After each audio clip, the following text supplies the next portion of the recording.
let's switch this up.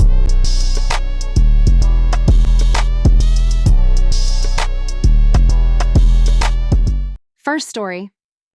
Get ready with me while I tell you about the scariest night of my life. The night my stepdad found out about me secretly meeting my real dad. Y'all, this story still gives me chills when I think about it. I was 14 doing my makeup in my room, just like I'm doing right now, when everything in my life just exploded. See, my stepdad had been in my life since I was 3. He's the one who raised me, took me to school, came to all my dance recitals, everything a real dad's supposed to do. My biological dad? He was in and out of my life like a ghost, showing up maybe once every couple years with big promises he never kept. But that summer, my bio dad started messaging me on Instagram. Just little stuff at first. Happy birthday, asking how school was going, telling me he changed and wanted to be in my life for real this time. My stepdad had this strict rule about not talking to my real dad because of some crazy stuff that happened when I was little that nobody ever wanted to talk about. So I kept it secret. For 2 whole months, I was sneaking around, meeting my real dad at this little ice cream shop near my school. He was telling me all these stories about when I was a baby, showing me old pictures, promising he was going to make up for lost time. Everything was cool until the day my real dad decided he wanted to take me shopping for my birthday. Now listen, when I tell y'all this man went all out, I'm talking about the mall, buying everything I pointed at. New shoes, new clothes, even this gold necklace with my name on it. I told my mama I was at the library studying with my best friend Maria. Maria covered for me because she's the real MVP, but here's where everything went left. My real dad wanted to take pictures with me at the mall. Said he wanted to show his family how much I'd grown up. Posted them all over his Facebook talking about finally reunited with my baby girl. Y'all, my stepdad's sister saw them posts. I'm sitting in my room that night trying to figure out how to hide all these shopping bags when I hear tires screeching in our driveway, my stepdad's truck, and he driving like somebody lit it on fire. My mama wasn't even home from work yet. It was just me and my little brother Marcus in the house. I hear the front door slam so hard the whole house shook.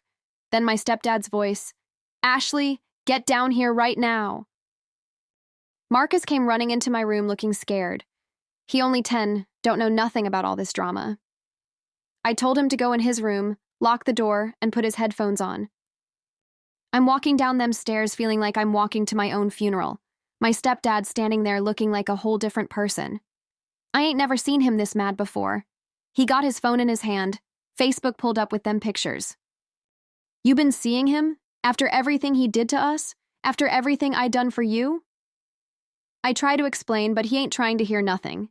He going through the house like a tornado, finding all the bags from the mall, the necklace, everything.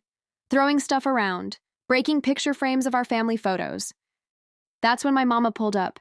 She must have left work early because she's still in her nurse uniform. She walk in and freeze, looking at all the chaos. "She been seeing him behind our backs," my stepdad yelling. "After what he did to you, after he put you in the hospital?" And that's when I learned the truth. Turns out my real dad ain't just disappear when I was little. He got locked up for putting my mama in the hospital. My stepdad was the one who helped us escape, got us a new place to live, protected us all these years.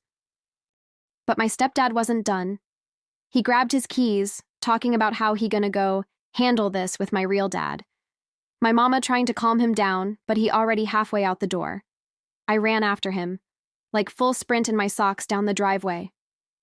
"Please don't go. I'm sorry. I didn't know." He almost made it to his truck when my little brother came running out too. Marcus, this brave little soul, standing in front of the truck saying he won't move until everybody calmed down. He just deflated, like all the anger just drained out of him. He sat down right there in the driveway and I saw tears in his eyes for the first time in my life. My mama came out and wrapped her arms around all of us. We must have looked crazy to the neighbors all sitting in the driveway crying. But that moment, that's when everything changed.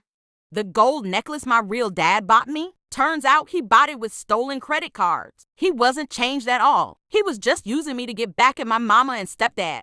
My stepdad took down all them pictures he broke, even the ones of me and my real dad from when I was a baby. Said we gonna put up new ones. Said the past is the past, but I need to understand why some people can't be in our lives. That night could have gone so different. could have ended with somebody hurt, somebody in jail, or worse. Instead, it ended with understanding, with truth, with my stepdad showing me that real love ain't about blood or DNA or expensive gifts. It's about who stays, who protects, who builds instead of destroys. I ain't talking to my real dad no more. Blocked him on everything. The gold necklace? We took it back to the mall. Used the money to buy new family photos for the wall. Better ones. Real ones. My stepdad? He apologized for losing his temper. Said he was scared of losing me. Said he ain't mad about me wanting to know my real dad. He just mad about the sneaking around. Said we always gotta be honest with each other, even when the truth hurts. Next story.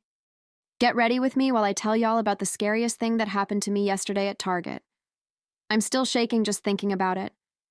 So boom, I'm at Target, right? The nice one in the suburbs because they always got better stuff. I'm just trying to get some school supplies because classes start next week. Nothing crazy, just notebooks and pencils and stuff. That's when I noticed this lady with a stroller. At first, I ain't think nothing of it because, it's Target. Everybody and they mama be there with strollers. But something felt off. Like the stroller was completely covered with this thick blanket. Now listen. I grew up in a neighborhood where you had to stay alert. My auntie taught me this trick. If you think somebody following you, make 4 random turns. If they still behind you after 4 turns, it ain't no coincidence. So I start my test. First turn by the school supplies, she there. Second turn by the home decor, still there. Third turn by the snacks. I was actually gonna grab some chips, but at this point I'm getting scared. Fourth turn by the clothes section. Y'all, this lady's still there with that covered stroller. I'm pretending to look at clothes, but really I'm watching her in them sunglasses mirrors they got on display. That's when I noticed something that made my heart drop. There ain't no baby in that stroller. The blanket just laying flat like somebody just tossed it there. But wait, it gets worse. I start noticing this man. He keep popping up at the end of every aisle where this lady follows me. They trying to be slick, but I catch them making eye contact with each other. They working together. See, this is a trick traffickers use. The woman makes you feel safe because nobody suspects a mom with a baby. But that stroller? It's for grabbing your stuff if they manage to distract you. The man? He waiting for his moment when you let your guard down. My mama ain't raised no fool, though. I text my location to my best friend real quick. That's tip number 1 always. Let somebody know where you are. Then I got my phone camera recording in my pocket. That's tip number 2. Evidence is everything. I walk straight up to the jewelry counter because that's where security usually be hanging around. I say real loud, "Hey, does anybody know why this lady with the empty stroller been following me for 20 minutes? Y'all should have seen how fast that woman froze. The man disappeared like a magic trick." Security came quick, and let me tell you what they found out. These two had been hitting up different targets all month. They work in teams. The woman follows young girls shopping alone. The man waits for a chance to either grab them or their stuff. They checked the cameras and saw them following 3 other girls that same day. Found out they had warrants in 2 other states for the same thing. When police came and searched that stroller, found zip ties and duct tape hidden under that blanket. Let me give y'all some real safety tips because this stuff happening everywhere. 1. Trust your gut. If something feels wrong, it is wrong. 2. The 4 corners test never lies. 3. Stay in public, well-lit areas. 4. Keep your phone ready, but don't stare at it. 5. Use store mirrors and windows to watch behind you. Don't be afraid to ask for help. Loud 7. Document everything. 3 other girls came forward from that same target that day. They was too scared to say something when it happened to them. These people counting on us being too nice, too polite to make a scene. Listen, your life worth more than being polite. Rather hurt somebody's feelings than end up hurt yourself. Rather be embarrassed than missing.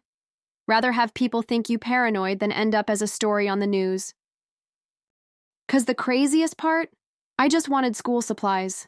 That's it. Regular Tuesday afternoon at Target. Could have ended up so different if I wasn't paying attention. So next time you shopping and something feel off, make that scene. Be that crazy girl. 'Cause I'd rather be crazy and safe than nice and, you know what I'm saying? Stay safe out there, y'all. Keep your location on, let people know where you are, and trust your gut. 'Cause these people, they counting on us being too scared to speak up. And if you watching this and this happened to you, speak up. Tell somebody. Don't let them get away with it.